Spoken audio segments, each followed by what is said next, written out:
참 며느리 조건 만남 충격 실화 일부. 소영아, 핸드폰이 계속 울리네. 누가 이렇게 자꾸 연락하는 거야? 아, 그냥 아르바이트 관련 연락이에요. 아르바이트? 새벽 2시에도 일하는 아르바이트가 어디 있어? 어머님은 신경 쓰지 마세요. 제가 그렇다면 그런 줄 아시면 되잖아요. 어머님이 뭘 안다고 귀찮게 자꾸 캐묻으세요. 여기 박영자 어머님과 며느리 한소영 씨가 미묘한 신경전을 벌이고 있습니다. 여러분들도 며느리와 이런 미묘한 신경전 한 번쯤 겪어보시지 않으셨나요? 겉으로는 평범해 보이는 가족이지만 며느리의 행동에는 뭔가 석연치 않은 부분들이 숨어 있었습니다. 혹시 여러분도 며느리의 수상한 행동 때문에 고민하고 계신다면 박영자 어머님의 이야기에 따뜻한 응원과 조언을 댓글로 남겨주시길 바라겠습니다. 구독과 좋아요, 그리고 알림 설정을 눌러주시면 앞으로 올라오는 이야기를 더 빠르게 보실 수 있습니다. 그럼 지금부터 그 충격적인 이야기 속으로 들어가 보겠습니다. 안녕하세요. 저는 부산에 살고 있는 65세의 박영자입니다. 지난 6개월 동안 제가 겪었던 정말 믿을 수 없는 이야기를 들려드리겠습니다. 저는 며느리의 끊임없이 울리는 핸드폰 소리에 의구심을 느끼고 결국 충격적인 진실을 알게 되었습니다. 물론 처음에는 단순히 핸드폰 알림 소리 때문에 며느리를 의심한 것은 아닙니다. 며느리를 의심할 수밖에 없었던 진짜 숨겨진 이유는 따로 있습니다. 그날의 충격으로 저와 남편은 며칠 동안 잠을 제대로 잘 수 없었습니다. 왜냐하면 자다가도 벌떡벌떡 일어날 정도로 치가 떨리고 분노가 치밀었기 때문입니다.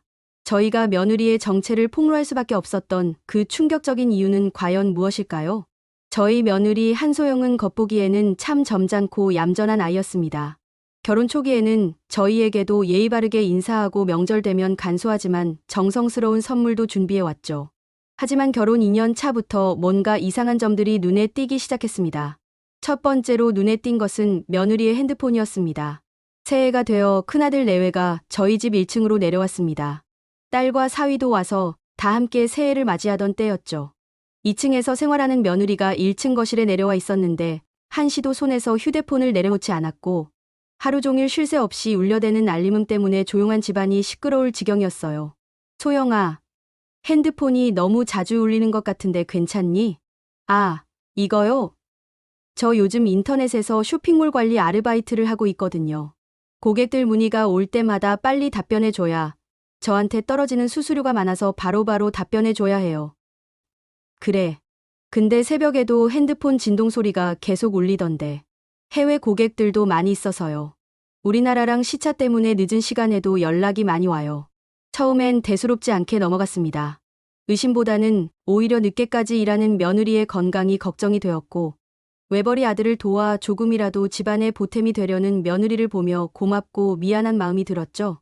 그런데 그날 이후 그럴듯한 설명이었지만 뭔가 석연치 않았습니다. 며느리가 핸드폰을 볼 때마다 얼굴이 붉어지거나 당황하는 모습을 종종 목격했거든요.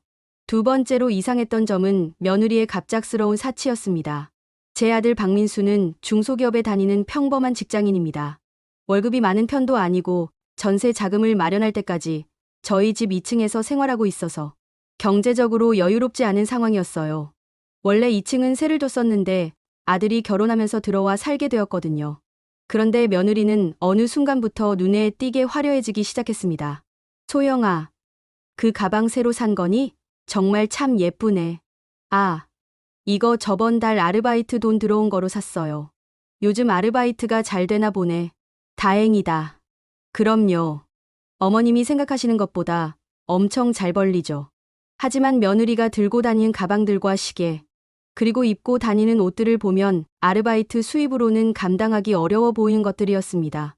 마지막으로 수상했던 점은 며느리의 외출 패턴이었습니다. 어느 순간 2층에서 생활하는 며느리가 저희 집에는 아들 혼자만 내려왔고 며느리는 친구를 만나고 모임을 갖는 일이 일상이 되었습니다. 민수야, 소영이 어디 간 거니? 소영이 오늘 친구 만나러 갔어요. 요즘 친구들하고 자주 만나네. 네. 대학 동기들하고 주기적으로 모임이 있다고 그러던데. 그리고 아르바이트 관련해서 담당자도 자주 만나야 하나 봐요. 그래서 요즘 소영이 엄청 바빠요. 아들의 말로는 며느리가 밤낮 주말 할 것 없이 바쁘게 나간다고 했습니다. 그리고 옷차림은 매번 한껏 치장하고 정장 차림으로 나간다고 했죠. 단순히 친구들과의 모임치고는 너무 격식을 차리는 것 같았어요.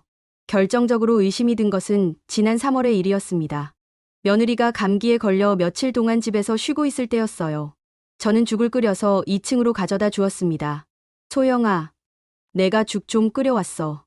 아플수록 제대로 먹어야지. 지금은 별로 생각이 없네요. 일단 저기다 두세요. 나중에 먹을게요. 그런데 며느리의 핸드폰이 또 울리기 시작했습니다. 평소보다 더 자주, 더 급하게 울려댔어요. 아휴, 오늘도 쇼핑몰 문의가 많이 들어오네. 그런가 봐요. 며느리는 핸드폰을 손에서 놓지 않고 계속 들여다보고 있었습니다. 그런데 화면을 힐끗 본 순간 제 눈을 의심할 수밖에 없었어요. 노안이 와서 화면에 떠 있는 메시지들은 볼 수 없었지만 하트 모양 이모티콘을 주고받은 것을 확실히 볼 수 있었습니다. 하트 이모티콘이라니 그것은 단순한 친구들의 안부 인사가 아니었습니다. 어머님, 저 식은땀을 많이 흘려서 좀 씻고 올게요. 응. 그래. 천천히 씻고 나와. 사실 그러면 안 되었지만 저는 궁금증을 참지 못하고 며느리의 핸드폰을 들었습니다. 아까 패턴이 이런 모양이었던 것 같은데. 맞네.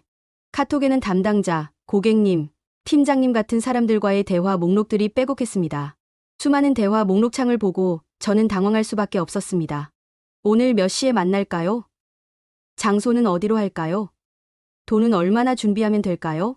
아직 읽지도 않은 메시지들이 수두룩했고 그 와중에도 이상한 메시지들이 연속으로 올라오고 있었던 것입니다. 그 순간 며느리가 나왔습니다. 저는 당황하며 다급하게 말을 이어갔습니다. 소영아, 내가 일부러 보려고 한 건 아니고 알림이 하도 울리길래.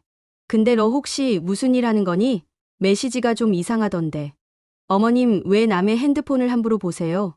제가 저번부터 온라인 쇼핑몰 업무 때문에 오는 연락이라고 말했잖아요.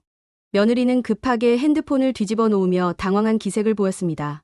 그날 이후 저는 며느리에 대한 의심이 커져갔고 더더욱 떨쳐낼 수 없었습니다. 며칠 후 조심스럽게 물어봤습니다. 민수야, 소영이가 요즘 아르바이트 한다고 하던데 도대체 뭘 하는 거야? 아, 인터넷에서 쇼핑몰 상품 관리하는 일이에요. 집에서 할 수 있어서 편하다고 하더라고요. 그럼 수입이 어느 정도 되는데? 글쎄요. 자세히는 안 물어봤는데 용돈 정도는 번다고 하네요. 용돈 정도로는 그렇게 비싼 가방은 못 살 것 같은데. 엄마, 요즘은 인터넷에서 저렴하게 파는 곳도 많아요. 그리고 소영이가 알뜰하게 할인할 때 사거든요. 아들은 아내를 전적으로 신뢰하고 있었습니다. 아니, 신뢰한다기보다는 아예 관심이 없어 보였어요. 집에서 하루 종일 핸드폰 붙잡고 일하면 답답하잖아요. 아무래도 사람 대하는 일이다 보니까 스트레스 많이 받나 봐요. 그러니까 잠깐 쉴 때 친구들도 만나고 쇼핑도 하고 스트레스 푸는 거죠. 아무리 스트레스가 많다고 해도 그렇지. 그렇게 자주 나가는 사람이 어디 있니? 됐어요, 엄마. 나도 뭐라 안 하는데 엄마가 왜 신경 쓰세요? 요즘에는 며느리 간섭하면 큰일 나는 거 아시면서. 아들의 반응을 보니 며느리의 행동에 대해 전혀 의심하지 않고 있다는 것을 알 수 있었습니다. 그날 이후 저는 며느리의 행동을 더 주의 깊게 관찰하기 시작했습니다. 하지만 제가 할 수 있는 일은 베란다 밖으로 며느리의 동태를 조용히 살피는 것이 전부였습니다. 같은 집에 살면서도 며느리의 사생활을 직접적으로 간섭할 수는 없었거든요. 저는 속으로 제발 의심스러운 모습을 보지 않게 해달라고 속삭였습니다. 그런데 며느리의 행동은 점점 더 수상해지고 있었습니다. 며느리는 특정 요일, 특정 시간대에 정기적으로 외출했습니다. 화요일과 목요일 오후 2시경, 그리고 금요일 저녁 7시경이었어요. 외출할 때마다 평소보다 화장을 진하게 하고 몸에 꼭 맞는 옷을 입고 나갔습니다. 그리고 늘 큰 핸드백을 들고 다녔어요. 소영아, 오늘도 친구 만나러 나가니? 네. 잠깐 볼 일이 있어서요. 요즘 참 바쁘구나. 돈도 좋지만 건강도 생각하면서 해. 네. 그럴게요. 하지만 며느리의 눈빛은 점점 더 불안해 보였습니다. 마치 무언가를 숨기고 있다는 듯한 표정이었어요. 결정적으로 의심이 확신으로 바뀐 것은 한 달 전의 일이었습니다. 반찬을 새로 해서 2층에 가져다 주러 갔는데 며느리가 보이지 않는 겁니다. 소영아, 반찬 좀 가져왔는데 너 어디니? 어머님, 저 화장실에 있어요. 금방 나가니까 절대 아무것도 만지지 마세요. 아셨죠? 며느리의 목소리에서 심상치 않은 다급함이 느껴졌습니다. 그 순간 테이블에 놓인 핸드폰에서 연속으로 메시지가 오는 소리를 들었습니다. 띵동, 띵동. 호기심에 살짝 화면을 봤는데 제가 본 것은 정말 충격적이었습니다. 오늘 이 시에 세화 호텔에서 만나요. 돈은 미리 준비해놨습니다. 다음에도 연락드릴게요. 그 순간 제 머릿속이 하얗게 변했습니다. 이것은 단순한 아르바이트 연락이 아니었어요. 그날 밤 저는 잠을 이룰 수 없었습니다. 설마 우리 며느리가 설마 그런 일을. 하지만 모든 정황이 그쪽을 가리키고 있었습니다. 갑작스러운 사치품들, 정기적인 외출, 수상한 메시지들, 그리고 핸드폰을 절대 손에서 놓지 않는 행동까지. 다음 날 저는 남편에게 모든 것을 털어놨습니다. 여보, 나 며느리한테서 이상한 걸 봤어. 뭘 봤는데? 핸드폰에 이상한 메시지가 와 있더라고. 호텔에서 만나자는 내용이랑 돈 얘기가 있었어. 뭐? 그게 무슨 소리야? 나도 믿고 싶지 않지만 혹시 소영이가 이상한 일을 하는 건 아닐까? 남편은 처음에는 믿으려 하지 않았습니다. 하지만 제가 그동안 관찰한 것들을 하나하나 설명하자 점점 심각한 표정이 되었어요. 그럼 어떻게 할 거야? 확실한 증거를 잡아야 해. 추측만으로는 안 되잖아. 당신 혼자 어떻게 잡는다고 그래? 그러니까 전문가의 도움을 받아야지. 나 혼자서는 한계가 있어. 그렇게 저희는 큰 결심을 하게 되었습니다. 며느리의 정체를 명확히 밝혀내기로 말이에요. 며느리 조건 만남 충격 실화 2부. 며칠 후 저는 변호사 사무실을 찾아갔습니다. 안녕하세요. 상담받고 싶은 일이 있어서 왔습니다. 어떤 일이신지 천천히 말씀해 보세요. 저는 며느리에 대한 의심과 지금까지 관찰한 모든 것들을 변호사에게 설명했습니다. 상황을 들어보니 확실한 증거가 필요할 것 같네요. 추측만으로는 법적 대응이 어렵습니다. 그럼 어떻게 해야 할까요? 확실한 증거를 확보한 후에 법적 절차를 밟는 것이 바람직해요. 변호사는 신뢰할 만한 개인 탐정을 소개해뒀습니다.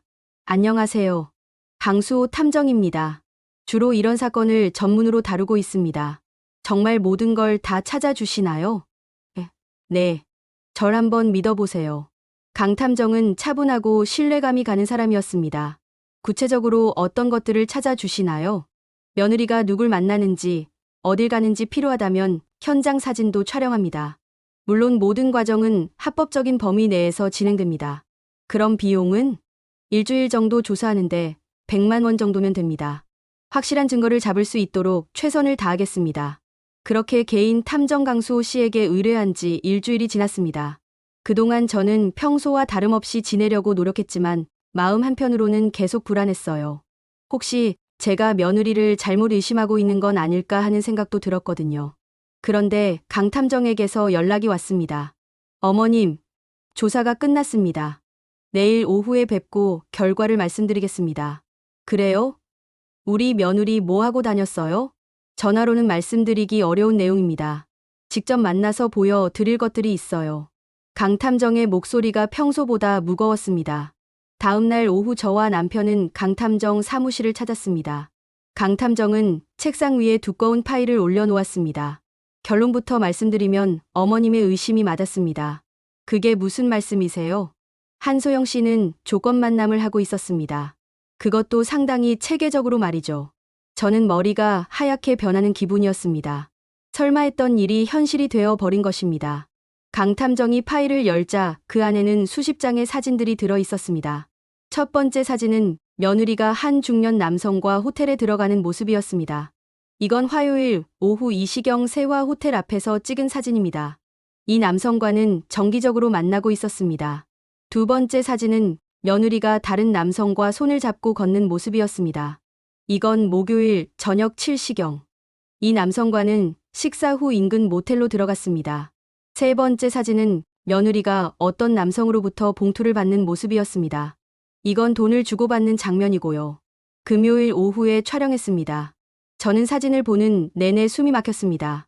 제가 알던 며느리의 모습이 아니었어요. 더 있습니다. 강 탐정이 핸드폰을 꺼내더니 동영상을 보여줬습니다. 이건 며느리가 한 남성과 통화하는 내용을 녹음한 것입니다. 오빠, 오늘 이 시에 우리 맨날 가던 거기서 만날까요? 네, 알겠어요. 그럼 돈은 미리 준비해 주세요. 며느리의 목소리가 선명하게 들렸습니다. 평소 집에서 보던 순진한 모습과는 완전히 달랐어요. 어머님, 더 신박한 문제가 있습니다. 더요? 한소영 씨가 이런 일을 한 지 최소 2년은 된 것 같습니다. 그리고 고정 고객이 5명 정도 있어요. 뭐 2년이나? 네. 조건 만남으로 번 돈이 월 평균 500만 원에서 1000만 원 정도로 추정되네요. 그리고 이 모든 일을 아드님은 전혀 모르고 계신 것 같습니다. 우리 민수는 당연히 몰랐겠죠. 네. 한소영 씨는 아주 치밀하게 이중생활을 하고 있었습니다. 주로 평일 낮 시간과 주말을 이용해서 활동하고 아드님께는 친구 만남이나 쇼핑이라고 둘러댔던 것 같습니다. 저는 분노와 함께 아들에 대한 걱정이 밀려왔습니다.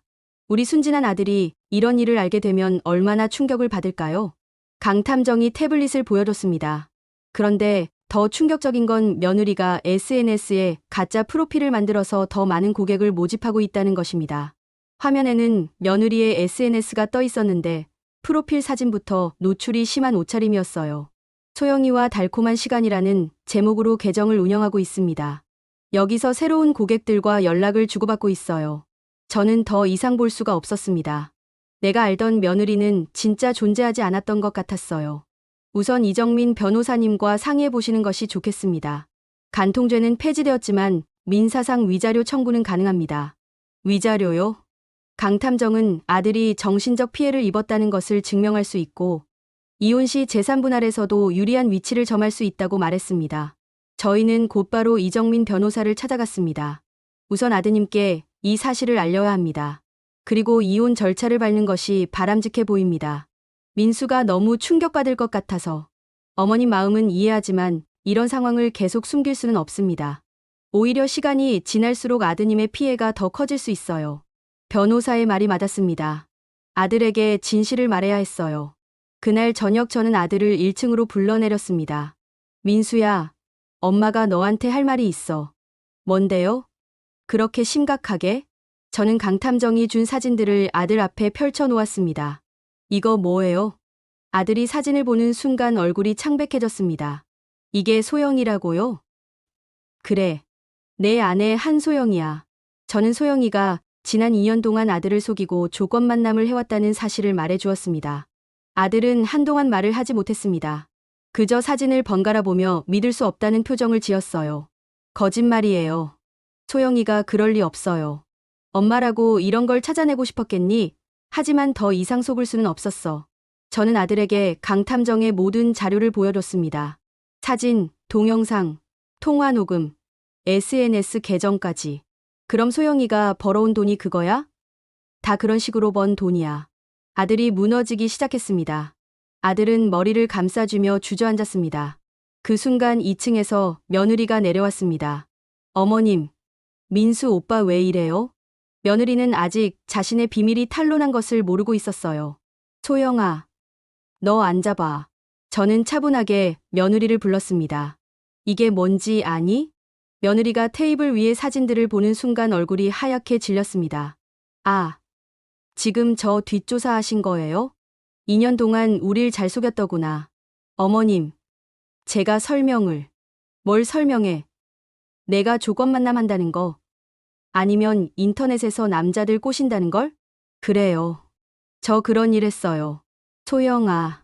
아들이 믿을 수 없다는 표정으로 아내를 바라봤습니다. 오빠, 미안해. 하지만 나도 어쩔 수 없었어. 어쩔 수 없었다고?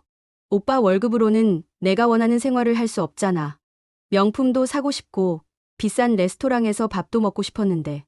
며느리의 말에 저는 기가 막혔습니다. 그래서 남편을 배신한 거야? 어머님은 모르세요. 요즘 세상이 얼마나 각박한지. 돈 없으면 아무것도 할 수 없어요. 그럼 이혼하자. 아들이 차갑게 말했습니다. 뭐 이혼이래? 나 같은 무능한 남편 말고 너한테 돈 많이 주는 남자들하고 살아. 오빠 그렇게 말하지 마. 나 오빠 사랑한다고. 사랑. 2년 동안 나를 속였으면서. 아들의 목소리에는 분노와 상처가 섞여 있었습니다. 그런데 그 순간 며느리가 예상치 못한 말을 했습니다.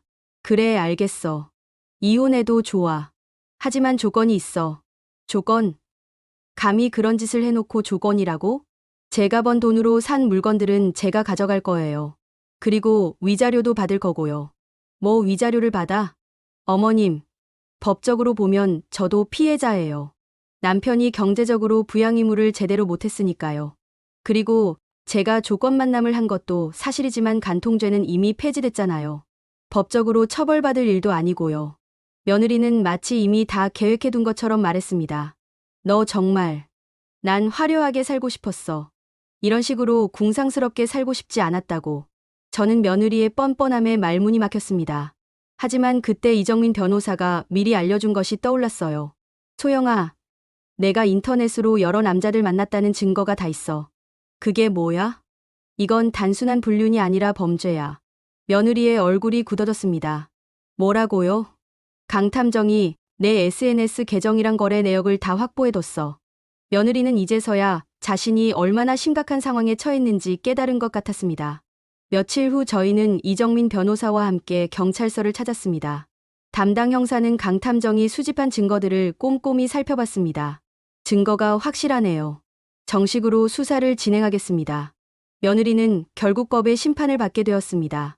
그로부터 한 달 후 이혼 절차가 완료되었습니다. 며느리는 성매매 혐의로 벌금 500만 원을 선고받았고 모든 재산을 포기하고 집을 떠났습니다. 엄마, 저 정말 바보였죠? 아니야, 민수야. 넌 그저 사람을 너무 믿었을 뿐이야. 아들은 한동안 힘들어했지만 점차 회복되고 있습니다. 엄마, 앞으로는 결혼 같은 거 생각 안 할 거예요. 그런 소리 하지 마라. 세상에는 좋은 사람들이 더 많아. 그래도 당분간은 혼자 살면서 생각 좀 해볼게요. 저는 아들의 결정을 존중하기로 했습니다. 지금 저희 집은 예전보다 훨씬 평화롭습니다.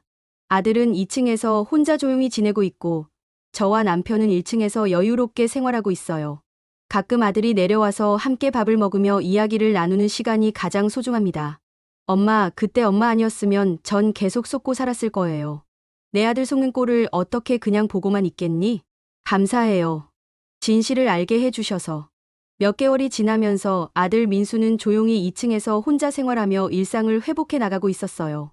시간이 지나면서 점차 밝아지는 모습을 보였습니다. 민수야, 오늘 저녁은 뭘 먹을까?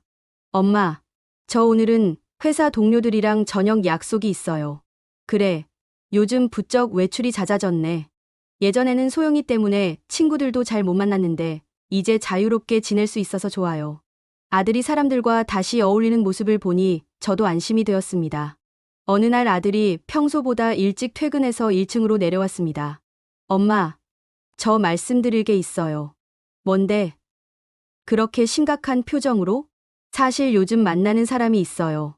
제 심장이 쿵 떨어졌습니다. 혹시 또 이상한 여자를 만나는 건 아닐까 싶어서요. 어떤 사람인데? 아들은 조심스럽게 말을 이어갔습니다. 회사 후배예요. 저보다 3살 어려요. 올해 30살이에요. 그래, 어떤 사람인지 좀 더 자세히 말해봐.